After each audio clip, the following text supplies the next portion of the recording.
So guys आपका एक बारी फिर से स्वागत है। वेल गाइज अभी हाल ही में mister United state champion LA Knight ने एक बहुत ही अमेजिंग किस्सा शेयर कर दिया हम सभी के साथ। तो एक इंटरव्यू देते हुए उन्होंने बताया कि यार आई थिंक ये स्लैमवर्सिटी 2016 के आसपास की बात होगी, जब मैं एक मैच कर रहा था। तब मेरा नाम एलाई ड्रेक हुआ करता था, मैं TNA का वार्ड था। एंड उस दिन मैच के दौरान जब मैं अपनी एंट्रेंस ले रहा था तो अचानक से मेरा पैर मुड़ गया और मैं पीछे की तरफ गिर गया रूप से। और ये काफी एम्बैरेसिंग लगा, सबने नोटिस भी कर लिया। मुझे लगा कि बस मेरा पोचमीनिया यहीं पर हो गया, अब लोग इसे सालों साल याद रखेंगे। लेकिन फिर मैंने एक ट्रिक खेल दी। मैंने मैच के बीच में ही एक बार फिर से उसी स्पॉट को दोबारा से दोहराया और एक सही मैनर में किया, ताकि सबको ऐसा लगने लगे कि वो जो एंट्रेंस पोच था ना, वो मैंने जानबूझ के किया था। But still it was so embarrassing. And इतना कहकर वो शांत हो गए। But well LA Knight, career के स्टार्ट में भाई इतनी छोटी छोटी बातें लगी रहती हैं, तो चिल मारो आप, हम आपसे कुछ नहीं कह रहे और हमने कुछ देखा भी नहीं। तो #पोचमेनिया। एंड नाउ आप देख रहे हैं रेसलमैनिक्स एंड सब्सक्राइब करना तो बनता है। अब जरा ध्यान से सुनना, क्योंकि जे उसो फैन को अब जरा सा दुख लग सकता है। देखो यार, अभी एक इंटरव्यू देते हुए जे उसो के फादर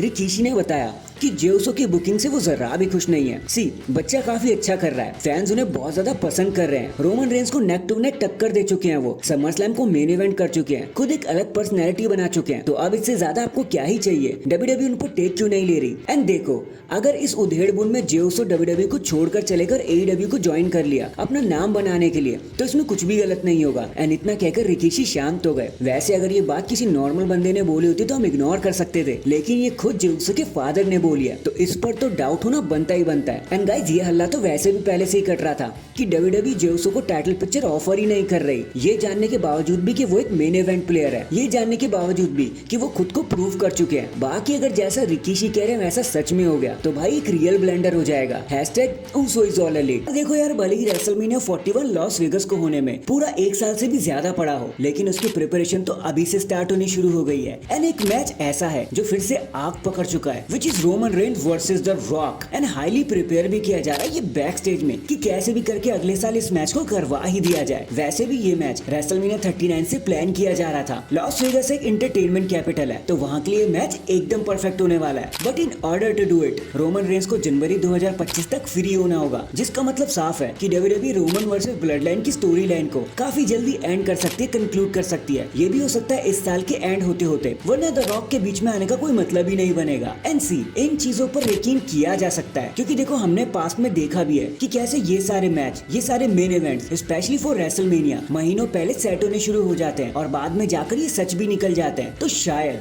अब रॉकी वर्सेस रोमन को देखने का समय आ चुका है नाइट को सबसे तूफानी बनाने के लिए, और जिसका मतलब ये भी है कि शायद काफी समय तक, हो सकता है 1 साल तक, रोमन रेंस अब कोडी रोड्स के पीछे ना जाए, अपनी चैंपियनशिप के पीछे ना जाए। तो #रॉकी वर्सेस रोमन। भले ही आज हर कोई ब्लड लाइन को सीरियस ले रहा हो, उनका लोहा मान रहा हो, बट टांगा लोहा के साथ तो भाई अलग ही सीन चल रहा है। लोग उनका मजाक बना रहे हैं। आई मीन आजकल आप सोशल मीडिया पे कहीं भी देख लो, किसी भी प्लेटफॉर्म पर हर कोई बस उनकी बोचेस के बारे में बात कर रहा है। फिर चाहे उनकी डेब्यूट वाली बात हो जहाँ वो रिंग के नीचे से टाइम पर निकल ही नहीं पाए थे, फिर चाहे कोडी रोड्स का शोल्डर टैकल देना हो या फिर केविन ओवेंस को लो ब्लो देना हो, हर कोई बस इन्हीं चीजों के बारे में तो बात कर रहा है कि कैसे टोंगा लोहा आसानी से बोझ करते हुए रह जाते हैं। यहाँ तक कि कुछ लोगों का तो यहाँ तक कहना है कि टांगा लोहा का लड़ने का मन नहीं है, एकदम फ्लैट एक्सप्रेशन के साथ रहते हैं वो, विच इज हिलेरियस। बाकी से ये हम नहीं कह रहे हैं, आप खुद यूट्यूब पर से सर्च कर लेना, आपको दुनिया भर की वीडियोस मिल जाएंगी। तो #हिलेरियस लोहा। नेक्स्ट, अभी हाल ही में एक इंटरव्यू देते हुए जब Chris Van from CVV clips ने बैथ फिनिक्स से पूछा कि जब आपको रेंडी ओर्टन RKO दे रहे थे मंडे नाइट रॉ पर, तो आपको कैसा लग रहा था, तो बैथ फिनिक्स ने एकदम से बोल दिया कि यार रेंडी ओर्टन इज डेंजरस, वो जरा से इंटिमिडेटिंग है, एक ऑरा उनके अराउंड महसूस होता है। अगर आप उनके साथ बैठ के बात करोगे ना, तो आपको अचानक से वो RKO वाली फीलिंग आने लग जाएगी, लाइक ये पर्सन कुछ अपने दिमाग में सोच रहा है। एंड सी, जब वो मुझे RKO दे रहे थे ना, तो पूरा अरीना, पूरा ऑडियंस RKO की चैंटिंग कर रहा था, जो काफी अजीब सा महसूस हो रहा था मुझे, और मुझे पता लग गया था कि अब RKO तो बस आने ही वाला है। एंड तभी उन्होंने एक RKO भी ठोक दिया। सो इतना तो कहना पड़ेगा कि रेंडी ऑर्टन बहुत डरावने हैं भाई, वो नॉर्मल भी बैठते तो भी उनका स्नीक लुक दिखा जा सकता है, और इतना कहकर वो शांत हो गई। तो #RKO आउट ऑफ नोवेयर। भाई अब कहीं भी ऑर्टन से नहीं बच सकते, यही तो उनकी खास बात है। हाल ही में अपने खुद के पॉडकास्ट इम्पल्सिव पर आते हुए